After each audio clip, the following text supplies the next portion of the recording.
Hello everyone, welcome to all in Science World Education. Myself Divya Jain, and today we learn about the Standard 9 Unit 5, the Fundamental Unit of Life का Part 2 देखेंगे आज हम। तो हमने हमारे Part 1 के अंदर पढ़ा था कि प्लाज्मा मेम्ब्रेन क्या है, उसके बाद में किसने सेल को डिस्कवर किया सबसे फर्स्ट, तो कौन था सेल को डिस्कवर करने वाला, मतलब सबसे पहले किसने सेल को डिस्कवर किया है, तो वो है रॉबर्ट हुक।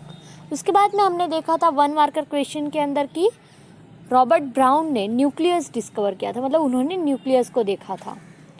तो ये सारी चीज़ें हमने हमारे लास्ट लेक्चर के अंदर देखी थी।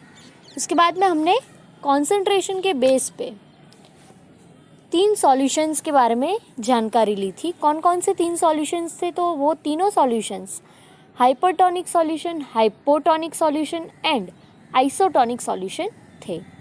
और आज हम सेल वॉल, न्यूक्लियस और साइटोप्लाज्म के बारे में डिटेल में थोड़ी बहुत जानकारी लेने वाले हैं। तो चलिए अब हम स्टार्ट करते हैं हमारा आज का लेक्चर सेल वॉल से। So dear students, cell wall के बारे में जब हम पढ़ेंगे तो सेल वॉल के अंदर एक बेसिक डिफरेंस आएगा जो एनिमल सेल और प्लांट सेल के बारे में हमें बताएगा। तो चलिए हम देखते हैं पॉइंट वाइज कि क्या सेल वॉल क्या है, कहाँ पे होती है सेल के अंदर। तो ये सारी चीज़ें हम डिटेल में अब देखते हैं। Plant cell in addition to the plasma membrane have another rigid outer covering called the cell wall. मतलब कि प्लांट सेल के अंदर प्लाज्मा मेम्ब्रेन तो है ही, पर प्लाज्मा मेम्ब्रेन के बाहर की साइड में आउटर रीजन में क्या है, तो आउटर रीजन के अंदर आउटर कवरिंग एरिया जो है उसको हम बोलते हैं cell wall. The cell wall lie outside the plasma membrane. Cell wall जो है वो प्लाज्मा मेम्ब्रेन के बाहर की साइड में आई हुई होती है। The plant cell wall is mainly composed of cellulose. अब प्लांट सेल की वॉल किससे बनी हुई है, मतलब प्लांट सेल वॉल जो है वो किससे बनी हुई है। तो यहाँ पे हमें एक 1 मार्कर क्वेश्चन है ये कि प्लांट सेल वॉल किससे बना हुआ है या फिर सेल वॉल किससे बनी हुई है। तो हम बता सकते हैं कि वो सेल्यूलोज से बना हुआ है, और सेल्यूलोज जो है वो एक कॉम्प्लेक्स कंपाउंड है, कॉम्प्लेक्स सब्सटेंस है जो प्रोवाइड होता है। मतलब कि क्या प्रोवाइड करता है, तो जो प्रोवाइड करता है स्ट्रक्चरल स्ट्रेंथ जो है वो प्रोवाइड करता है प्लांट्स को। जो स्ट्रक्चरल स्ट्रेंथ मतलब कि जो मजबूताई देता है प्लांट्स को, वो कौन देता है, तो सेल्यूलोज देता है। अब when a living plant cell loses water through osmosis, there is a shrinkage or a contraction of the content of the cell away from the cell wall। मतलब कि अगर लिविंग प्लांट सेल है जो water loose करता है, जो हमने last हमारे लेक्चर के अंदर देख लिया, तो वो श्रिंक हो जाता है, और जब वो वाटर गेन करता है तो क्या होता है, स्वेल हो जाता है। तो ये जो वाटर का कॉन्ट्रैक्शन है, मतलब जो श्रिंक हो जाना है, वाटर अगर लूज़ करता है प्लांट सेल तो श्रिंक होता है। तो ये जो सेल मतलब कि कंटेंट जो है वो सेल से बाहर चला जाता है सेल वॉल के through. This phenomenon is known as the plasmolysis. और इस फिनोमिनॉन को, सेल के श्रिंकेज होने के और कंटेंट के बाहर जाने के फिनोमिनॉन को हम क्या बोलते हैं, तो हम बोलते हैं plasmolysis. We can observe this phenomenon by performing the following activity. हम इस फिनोमिनॉन को एक एक्टिविटी के थ्रू समझने की कोशिश करेंगे। अब हम देखते हैं mount the leaf peel of rohio leaf in water on the slide and examine cells under the high power of a microscope। मतलब कि हमने जैसे ऑनियन बल्ब का जो निकाला था पील, और जो हमने उसकी स्लाइड बनाई थी, उसी तरह हमें रोहियो लीफ की भी एक स्लाइड बनानी है। अब इस लीफ की जब हम स्लाइड बनाते हैं तो उसको हमें माइक्रोस्कोप में एग्जामिन करनी है। तो हम क्या देखेंगे, तो उसके अंदर ग्रीन ग्रैन्यूल्स हमें दिखेंगे। जो ग्रीन ग्रैन्यूल्स हमें दिख रहे हैं, उन ग्रीन ग्रैन्यूल्स को हम क्या बोलते हैं, तो उन ग्रीन ग्रैन्यूल्स को हम बोलते हैं chloroplast. They contain a green substance called a chlorophyll. अब वो जो ग्रैन्यूल्स है वो कंटेन करते हैं ग्रीन कलर के सब्सटेंसेस को, जिसको हम क्या बोलते हैं, जिसको हम बोलते हैं chlorophyll. Put a strong solution of sugar और a salt on the mounted leaf on the slide. मतलब कि हमें क्या करना है, एक या तो उस स्लाइड के ऊपर शुगर सॉल्यूशन या फिर उसके ऊपर हमें सॉल्ट सॉल्यूशन ऐड करना है।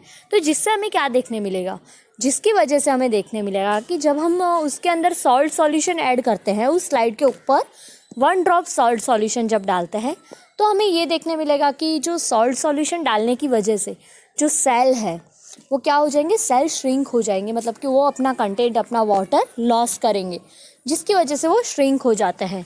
तो ये चीज़ें हमें दिखती हैं।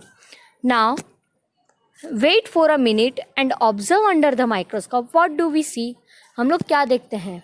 उसके बाद में हमें क्या करना है, तो अब हमें सेकेंड टाइम उस एक्टिविटी को देखना है। फर्स्ट टाइम हमने किया तो हमने क्या देखा कि जब हम सॉल्ट सॉल्यूशन ऐड करते हैं तो सेल्स श्रिंक हो जाते हैं, मतलब अपना वाटर लॉस करते हैं। Now place some rhoeo leaves in a boiling water for a few minutes, मतलब कि अब हमें ये करना है कि जो बॉइलिंग वाटर, मतलब कि पानी है उबलता हुआ, उसके अंदर हमें उस लीफ को डालने हैं थोड़ी देर के लिए, कुछ मिनट के लिए।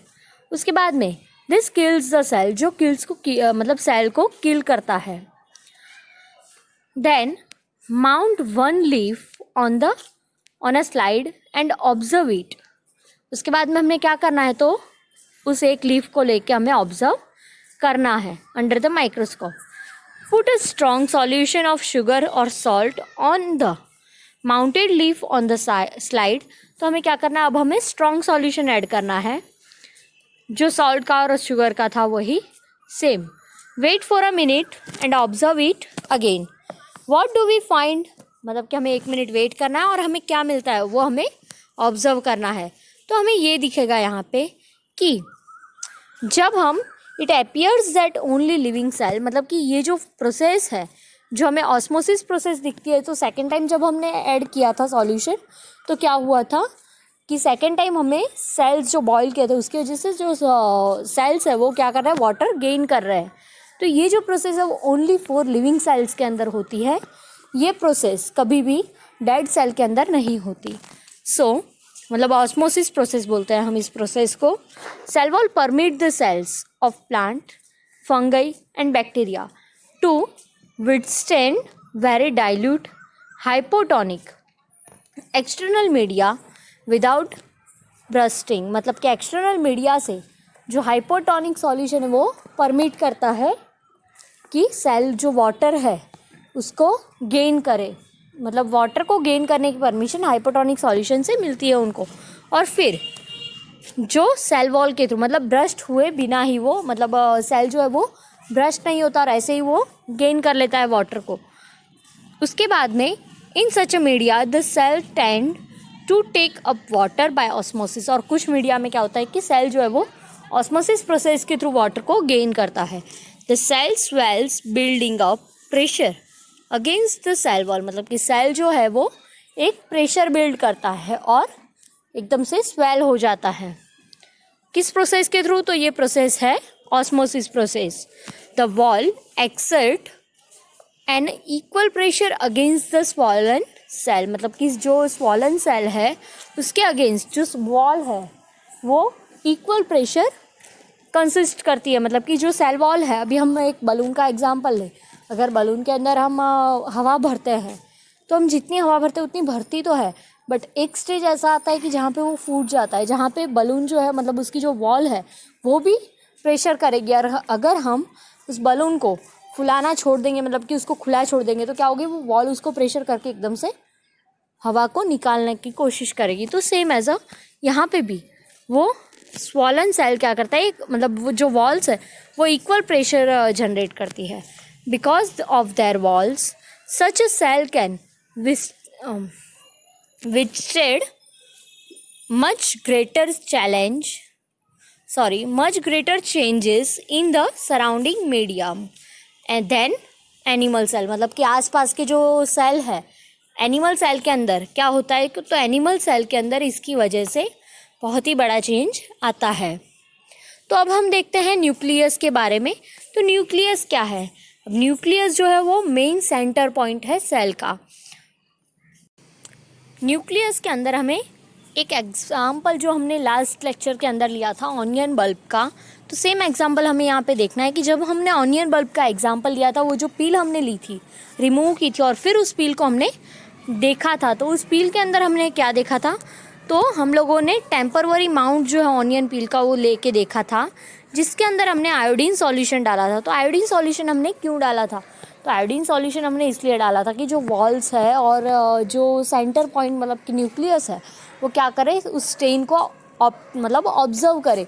और ऑब्जर्व करने की वजह से क्या होगा, तो जो स्ट्रेन ऑब्जर्व करता है उसकी वजह से ये होगा कि वो जो वॉल्स है सेल की और जो न्यूक्लियस है वो डीपली हमें मतलब अच्छे से दिखाई देगा। जो स्ट्रेन हो जाता है तो वो हमें इजीली दिखाई देता है। तो यहाँ पे हमने एक आयोडीन सॉल्यूशन यूज़ किया था उस एक्सपेरिमेंट में। पर हम दूसरे और कौन कौन से सॉल्यूशंस यूज़ कर सकते हैं? तो हम दूसरे 2 सॉल्यूशन और यूज़ कर सकते हैं एज अ स्ट्रेन। तो वो दोनों सॉल्यूशन में आपको ये भी 1 मार्कर क्वेश्चन है जो पूछा जाता है एग्ज़ाम के अंदर कि उन दोनों सॉल्यूशंस के अंदर फर्स्ट एक तो आयोडीन सॉल्यूशन जो हमने यूज़ कर लिया, सेकंड सॉल्यूशन सेफ्रेनिन सॉल्यूशन को भी हम यूज़ करते हैं और उसकी जगह पे अगर हम चाहे तो मिथिलीन ब्लू को भी हम यूज़ कर सकते हैं। तो ये जो था इन दोनों ही पैराग्राफ में सिर्फ इतनी सी बात है जो आपके 1 मार्कर क्वेश्चन के अंदर आ सकती है। तो चलिए अब हम आगे देखते हैं कि न्यूक्लियस के बारे में हमें क्या बता रहे हैं। तो न्यूक्लियस के बारे में जब हमें जानना है तो हम एक एक्टिविटी के थ्रू जानेंगे। तो यहाँ पे जो एक एक्टिविटी है वो हमारे सामने है, एक्टिविटी 5.7, जिसके अंदर हमें बता रहे हैं मतलब कि जो हमारे ह्यूमन सेल्स हैं उसके बारे में हमें एक एक्सपेरिमेंट करके देखना है। तो वो हम कैसे करेंगे वो हमें इस एक्टिविटी में समझ आएगा। तो इसके अंदर हमें ये करना है कि एक ग्लास स्लाइड लेनी है। Let us take a glass slide with a drop of water on it, जिसके ऊपर हमें एक ड्रॉप वाटर रखना है। फिर हमें एक आइसक्रीम स्टिक लेनी है, आइसक्रीम स्पून, और फिर उसको जेंटली क्या करना है, हमें स्क्रैप करना है inside the surface of the cheek, मतलब कि चीक के इनर साइड में हमें उसको क्या करना है, तो हमें उसको स्क्रैप करना है। जिसकी वजह से हाँ याद रखना कि ज़्यादा ज़ोर से उसको हमें नहीं घिसना है क्योंकि उससे हमें छिल भी सकता है। तो बहुत ही लाइटली हमें लेना है। उसके बाद में हम क्या देखेंगे, तो उसके बाद में जो हमने लिया है, जो सैंपल हमारे पास में आता है वो वाइट मतलब छोटे छोटे डॉट लाइक स्ट्रक्चर हमें दिखाई देंगे हमारे माउथ के इनर साइड से जब हम उसको स्क्रैप करेंगे। तो वो जो वाइट डॉटेड स्ट्रक्चर हमें दिखाई देता है उसको हमें एक नीडल की हेल्प से लेना है। फिर हमने जो ग्लास स्लाइड के ऊपर एक ड्रॉप वाटर रखा है, उस वाटर के अंदर हमें उस वाइट सैंपल को रख देना है, तो जिसकी वजह से वो उसके मिक्स हो जाएगा उस वाटर के साथ। फिर हमें क्या करना है, तो उसके बाद में हमें उसके अंदर 1 ड्रॉप सॉल्यूशन ऐड करना है। यहाँ पे हम कोई भी सॉल्यूशन ले सकते हैं, जैसे कि हमने ऊपर देखा था उसी तरह से हमने यहाँ पे मिथिलीन ब्लू सॉल्यूशन यूज़ किया है। पूरा कलर के लिए हमने यहाँ पे मतलब स्टेन करने के लिए मिथिलीन ब्लू सॉल्यूशन यूज़ किया है। उसके बाद में हम क्या करेंगे, तो उसके बाद में हमें क्या करना है, उसको कवर स्लिप रख देनी है उसके ऊपर, सेम एज जो लास्ट इंस्ट्रक्शन थे कि भाई एयर बबल्स नहीं आने चाहिए और बहुत ही शार्पली रखनी है। तो ये सारी चीज़ों का ध्यान रख के हमें उसके ऊपर कवर स्लिप रख देनी है। उसके बाद में हमें उस स्लाइड को माइक्रोस्कोप के अंदर ऑब्जर्व करना है। तो जब हम माइक्रोस्कोप में देखेंगे तो हमें सेम स्ट्रक्चर दिखेगा कि भी सेल्स दिख रहे हैं बड़े बड़े बॉक्सेस लाइक, और उसके अंदर एक हमें क्या दिख रहा है, एक बीच में डॉट दिख रहा है। हाँ, यहाँ पर हमें एक चीज़ और मतलब दिखाई देती है, जो यहाँ पे तो हमें सिर्फ मतलब टेक्स्ट बुक के हिसाब से स्टैंडर्ड 9th के हिसाब से हमें सिर्फ सेल्स का ऑब्जर्वेशन दिया है, बट यही एक्सपेरिमेंट जो हम देख रहे हैं वो एक एक्सपेरिमेंट इतना इम्पॉर्टेंट है कि वो आगे के आपके जो स्टैंडर्ड्स हैं, मतलब कि आगे जब आप जाते हो 11th-12th में या फिर अदर किसी इम्पॉर्टेंट फील्ड में, जैसे कि जेनेटिक साइंस है या फिर फॉरेंसिक साइंस है, तो यहाँ पे अगर आप जाते हो तो वहाँ पे भी आपको यही एक्सपेरिमेंट सेम आता है। क्योंकि इस एक्सपेरिमेंट में जब हम देखते हैं तो ये जो हमारी सेल वॉल्स है उसके पास में हमें क्या दिखता है, तो ये जो हमारी सरफेस होती है सेल की, वहाँ पे एक हमें छोटा सा dotted like round ring formation दिखता है। बट हाँ, ये एक्सपेरिमेंट होता क्यों है, तो वो जो रिंग फॉर्मेशन मैंने आपको बताया वो सिर्फ और सिर्फ फीमेल सैंपल्स में ही दिखता है, जिसको हम बार बॉडीज़ कहते हैं। तो बार बॉडीज़ जो है वो सिर्फ और सिर्फ फीमेल में दिखती है, और विदाउट बार बॉडी का मतलब कि विदाउट रिंग का अगर स्ट्रक्चर हमें दिखता है तो वो हमें मेल के अंदर दिख सकता है। तो ये जो एक्सपेरिमेंट है वो स्पेसिफिकली जो सैंपल हमें अननोन सैंपल मिलता है वो सैंपल किसका है, मतलब कि मेल है का है या फिर फीमेल का, तो ये जानने के लिए भी हम उसको यूज़ करते हैं इस एक्सपेरिमेंट को। अब बार बॉडीज़ जो है वो सिर्फ और सिर्फ फीमेल्स में होती है और मेल्स में नहीं देखने मिलती है। तो ये चीज़ आप थोड़ा सा याद रखना, क्योंकि आगे के स्टैंडर्ड्स में बहुत आगे काम आने वाली है। बट अभी के लिए सिर्फ हमें उन सेल्स को ही ऑब्जर्व करना है, क्योंकि सेल्स तो हमें सारे ही सैंपल्स में दिखते हैं, चाहे वो मेल के हो या फीमेल के। सिर्फ बार बॉडी जो है वो एक स्पेसिफिक स्ट्रक्चर है। अब आगे हम देखते हैं, तो हमें क्या करना है, अब हमें हमारी ऑब्जर्वेशन शीट में उसको ऑब्जर्व करना है। फिर was there a darkly coloured spherical और oval dot like structure near the centre of each cell. हर एक सेल के बीच में हमें क्या दिखता है, तो हर एक सेल के बीच में हमें एक डार्क स्ट्रक्चर दिखता है जो ओवल शेप का या फिर राउंड शेप का हमें दिखता है, जिसको हम क्या बोलते हैं, तो न्यूक्लियस कहते हैं। The nucleus has a double layered covering called nuclear membrane. अब देखिए, जैसे कि हमने देखा था कि प्लाज्मा मेम्ब्रेन है सेल वॉल का आउटर रीजन, उसके बाहर एनिमल सेल में क्या होता है, तो सेल वॉल होती है। बट यहाँ पे हम देखेंगे कि जो न्यूक्लियस है उसके बाहर क्या होता है, उसके बाहर न्यूक्लियर मेम्ब्रेन प्रेजेंट होता है। तो न्यूक्लियर मेम्ब्रेन का भी same function same as a plasma membrane के जैसा ही थोड़ा बहुत होता है। तो वो क्या होता है वो हम देखते हैं। अब the nuclear membrane has a pores which allow the transfer of material from inside the nucleus to its outside. It means कि न्यूक्लियस के इनर साइड से आउटर साइड में जो मटेरियल ट्रांसफ़र होता है, तो ये जो प्रोसेस है, मतलब इनर साइड और आउटर साइड कोई भी मटेरियल ट्रांसफ़र होता है तो वो कौन करवाता है, तो ये जो है वो करवाता है हमारा main nuclear membrane. Now that is to the cytoplasm, कहाँ, मतलब साइटोप्लाज्म से पास होने का। और द न्यूक्लियस कंटेन क्रोमोसोम्स। अब हमें बता रहे हैं कि न्यूक्लियस के अंदर क्या आया हुआ है। तो डियर फ्रेंड्स, न्यूक्लियस के अंदर इनर साइड में तो हम लोग जानते हैं कि न्यूक्लियस के अंदर जो है वो क्या है, क्रोमोसोम्स है। अब क्रोमोसोम्स के अंदर क्या है, तो ये पूरा पैराग्राफ जो है वो डिटेल आपको बता रहा है कि क्रोमोसोम्स के अंदर जो है वो क्या आया हुआ है। क्रोमोसोम्स के अंदर डीएनए प्रेजेंट है। डीएनए क्या है, तो डीएनए जो है वो हमारी जो हेरिडिटी है, मतलब कि हम बोलते हैं कि जो इनहेरिटेंस ऑफ कैरेक्टर्स जो हमारे प्रेजेंट होते हैं, जो हमारे पेरेंट्स के थ्रू हमें मिलते हैं, तो ये कैरेक्टर्स हमें कहाँ पे मिलते हैं, डीएनए के अंदर, जो बैंडेड लाइक स्ट्रक्चर है। अब फ्रेंड्स, यहाँ पे फिर से 1 मार्कर क्वेश्चंस आपके सामने आ रहे हैं। वैसे तो पूरी शॉर्ट नोट आपको पूछी जाती है न्यूक्लियस के बारे में, जो आपको 2 और 3 मार्क्स में पूछते हैं। बट अगर 1 मार्कर क्वेश्चन की हम बात करें तो यहाँ पे ये full form of the DNA is the most important question. तो डीएनए का फुल फॉर्म जो है वो डीऑक्सीरिबोन्यूक्लिक एसिड है। उसके बाद में मैं यहाँ पे आपको कुछ एक्स्ट्रा के फुल फॉर्म्स भी लिखवा रही हूँ, जो आप लिख लीजिए, नोट कर लीजिए, जो आपको आगे के स्टैंडर्ड्स में बहुत काम आएंगे। और इस चैप्टर के अंदर भी कुछ फुल फॉर्म्स आते हैं। तो वो फुल फॉर्म जो है वो लिखिए कि DNA it means deoxyribonucleic acid. ATP it means adenosine triphosphate, जो हमारे आगे हम इसी चैप्टर के अंदर शॉर्ट नोट में पढ़ेंगे, आगे की शॉर्ट नोट्स में। एटीपी इट मीन्स, एटीपी मतलब कि एडिनोसाइन ट्राइफॉस्फेट। एडीपी मतलब कि एडिनोसाइन डाइफॉस्फेट। डी है मतलब डाई और टी है मतलब ट्राई। तो एटीपी और एडीपी का आगे पीछे का सिमिलर होता है, सिर्फ डी और टी में डिफरेंस होता है कि एडीपी है तो एडिनोसाइन डाइफॉस्फेट और एटीपी है तो एडिनोसाइन ट्राइफॉस्फेट आता है। उसके बाद में एक और फुल फॉर्म है आरएनए, रिबोन्यूक्लिक एसिड। आरएनए मतलब कि रिबोन्यूक्लिक एसिड। और उसके सिवाय में एक और फुल फॉर्म आता है जो है NADPH, जो बहुत आगे आएगा, मतलब कि क्रैब साइकिल वगैरह आप पढ़ोगे तब आएगा 11th स्टैंडर्ड में। तो वो है NADPH, nicotinamide adenine di nucleotide phosphate. NADPH, nicotinamide adenine di nucleotide phosphate. तो चलिए अब हम देखते हैं कि क्या डिटेल आपको टेक्स्ट बुक के हिसाब से दी हुई है। The nucleus contains chromosomes which are visible as a rod-shaped structure only when the cell is about to divide.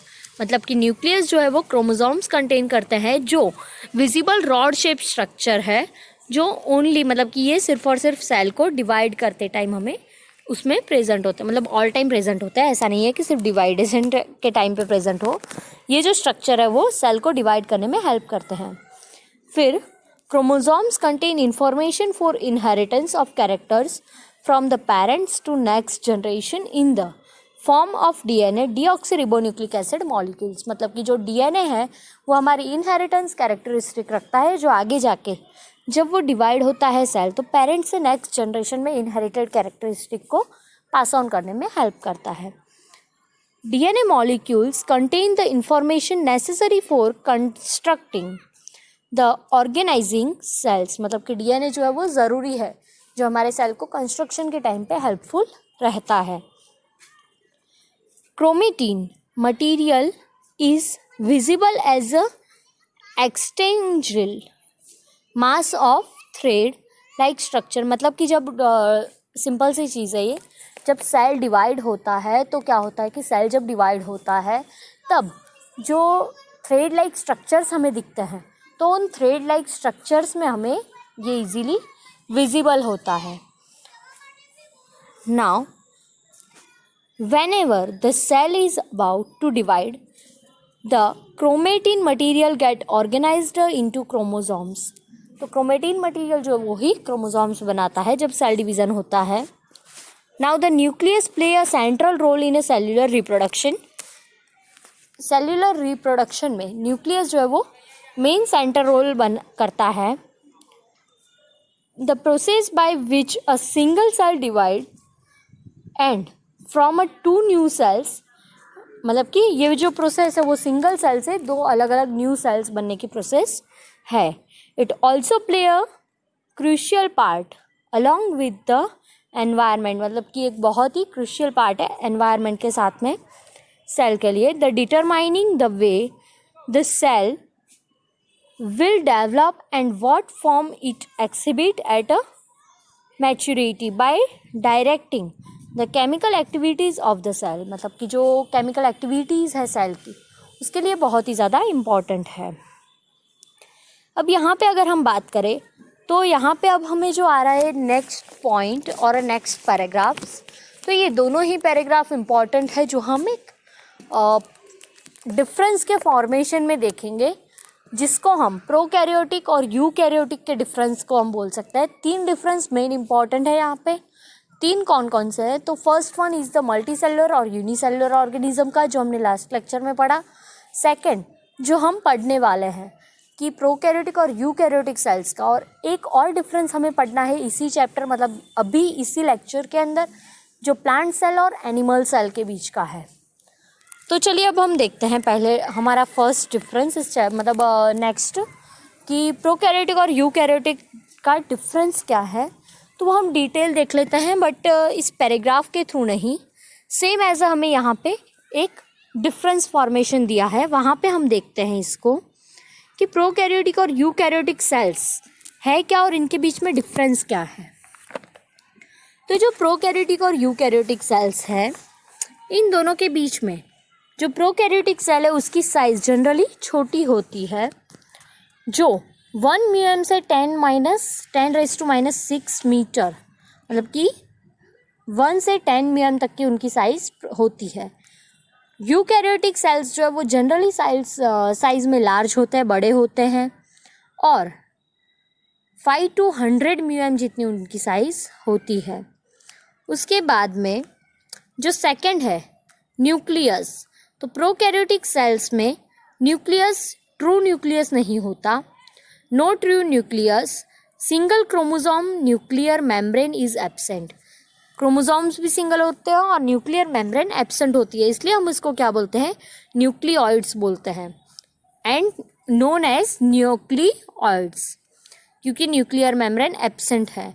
यहाँ पे आपको यहाँ पे एक डिफाइन दी हुई है जो आपको ये इसी पैराग्राफ में दिख रही है, सेकंड पैराग्राफ के अंदर, कि in the organisms like a bacteria, the nuclear region of the cell may be poorly defined due to the absence of the nuclear membrane, such as an undefined nuclear region containing only nucleic acid is called a nucleoids. मतलब कि ऐसा जो reason है जहाँ पे nuclear membrane absent होता है तो वो सिर्फ और सिर्फ क्या कंटेन करता है, न्यूक्लिक एसिड, जिसको हम न्यूक्लियोइड्स कहते हैं। और ये जो ऑर्गेनिज्म मतलब कि ये जो सेल्स है उन सेल्स को हम प्रोकैरियोटिक सेल्स कहते हैं। Organisms with the cell having a nuclear membrane is called a eukaryotic. अब सामने जो डिफरेंस है हमारा वो सेम डिफरेंस है कि जहाँ पे न्यूक्लियर मेम्ब्रेन प्रेजेंट है उसको हम कौन सा सेल कहते हैं, तो उसको हम कहते हैं prokaryotic cells, sorry eukaryotic cell, जहाँ पे न्यूक्लियर मेम्ब्रेन प्रेजेंट है। अब हम देखते हैं कि prokaryotic cell also like a most of order of cytoplasmic organelles, mostly cytoplasmic organelles क्या होते हैं इसमें एब्सेंट होते हैं प्रोकैरियोटिक सेल्स में, और यूकैरियोटिक सेल्स में प्रेजेंट होते हैं, present in the eukaryotic cell. तो ये था हमारा थर्ड डिफरेंस। फोर्थ डिफरेंस जो है वो रिबोसोम्स के बारे में है। तो रिबोसोम्स जो है तो 70S और रैंडमली स्कैटर्ड न्यूक्लियस हमें प्रोकैरियोटिक सेल्स में मिलते हैं, और यूकैरियोटिक सेल के अंदर रिबोसोम्स जो है वो 80S के रिबोसोम्स और फ्री और अटैच रिबोसोम्स हमें दिखते हैं यहाँ पे। अब सेल डिवीज़न के बारे में अगर हम बात करें तो हमें यहाँ पे प्रोकैरियोटिक सेल के अंदर फ्री सेल डिवीज़न दिखता है, मतलब कि सिंपल फिजन दिखता है, और यूकैरियोटिक सेल के अंदर हमें कौन सा फिजन दिखता है, तो यूकैरियोटिक सेल में हमें सेल डिवाइड्स बाय माइटोसिस और बाय मियोसिस सेल डिवीज़न हमें यहाँ पे दिखता है। तो ये था हमारा difference between the prokaryotic and eukaryotic cell.